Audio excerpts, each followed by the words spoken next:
Can you tell me about your connections with Appleton? When was your first memory coming into this town, and how has it grown to, like, what does it mean to you today? Probably a lot different than it meant to me, when we first started playing here.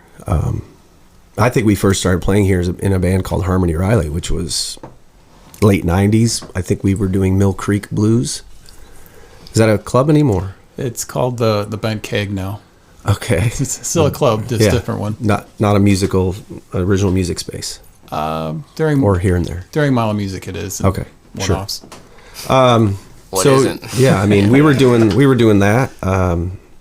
Jason, the owner, I got along with him great. It was a good room.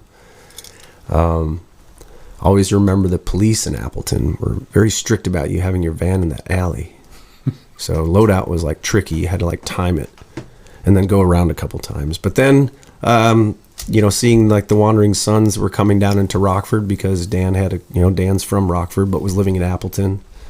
I was bartending at this little pub downtown, and these guys would come in underage and just ask me questions, like, hey, well, I remember specifically random Dan question of like, I had this Epiphone Thunder, Firebird guitar, and what's the setup of that guitar? Like, what's the pickup configuration? And I was like, who are these young dudes? Like, they were all so cool and just inquisitive and just, they just hung out, and they weren't there to get drunk. They were there to hang, And get drunk, but drunk came second. But then, sure.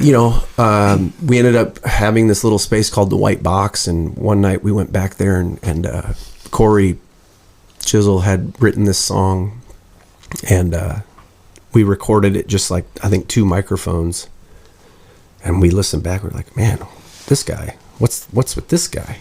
He's got something special. And then that just like translated into recording a bunch with the the Wandering Sons, and then Rick Setzer, the bass player at the time, was like getting into some acting and kind of just drifting from the band. So then we made an album that was called Little Bird, and I played bass, primarily played bass on the album. And next thing you know, we're touring on Little Bird, and I'm in the van again, just like. Oh, I told my wife, I was like, yeah, I'm done going on the road, and then like 2 months later, the bass player's leaving, and they're like, I mean, can you just come and fill in for like a few shows? And next thing you know, it's like, I was in that band for 7 years, like, oh no, that's how it goes, But now my connection with Appleton now is just like, I mean, there's so many great people here that I've met over time that have just a lot of like musical friends here, and music loving friends here, and the Mile of Music, obviously a thing. I mean, there's just the connection to Appleton is it runs long and deep.